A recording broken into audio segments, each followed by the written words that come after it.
ശരി, കൊച്ചി നഗരത്തിൽ വായുമലിനീകരണം രൂക്ഷമാവുകയാണ്. രാവിലെയും വൈകുന്നേരങ്ങളിലും കാണപ്പെടുന്ന പുകമഞ്ഞിന് സമാനമായ അവസ്ഥ കൊച്ചിയിൽ ഭീതി പരത്തുന്നുണ്ട്. എയർ ക്വാളിറ്റി ഇൻഡെക്സ് വെബ്സൈറ്റിൽ കൊച്ചിയിലെ വായു അനാരോഗ്യകരമെന്നാണ് കഴിഞ്ഞ ദിവസം രേഖപ്പെടുത്തിയിരുന്നത്.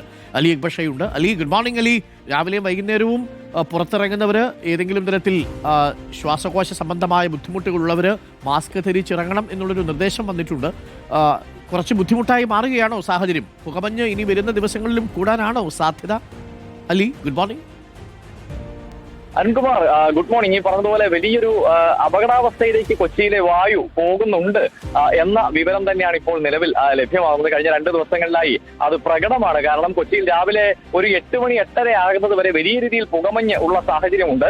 കൊച്ചിയിൽ നമുക്കറിയുന്നത് പോലെ ഏലൂര്, അതുപോലെ തന്നെ കരിമുകൾ ഉൾപ്പെടെയുള്ള ഭാഗങ്ങളിൽ വ്യവസായ മേഖലകളിൽ വലിയ രീതിയിൽ വായുമലിനീകരണം ഉണ്ട് എന്ന റിപ്പോർട്ട് നേരത്തെ തന്നെ നിലനിൽക്കുന്നതാണ്. സമാനമായ രീതിയിൽ പല സ്ഥലങ്ങളിലും ഈ റോഡിന്റെ പണിയൊക്കെ നടക്കുന്നതുകൊണ്ട് വലിയ രീതിയിൽ പൊടിപടലങ്ങളുള്ള സാഹചര്യവുമുണ്ട്. ഇതൊക്കെ തന്നെ ഈ രാവിലെ രൂപപ്പെടുന്ന പുകമഞ്ഞിന് കാരണമാകുന്നുണ്ട് എന്നാണ് പറയുന്നത്.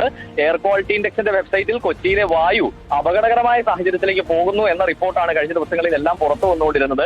ഡൽഹിയിലെ സമാനമായ സാഹചര്യത്തിലേക്ക് കൊച്ചി പോകുമോ എന്ന വലിയ ആശങ്ക ജനങ്ങളെ സംബന്ധിച്ചിടത്തോളം ഉണ്ട്.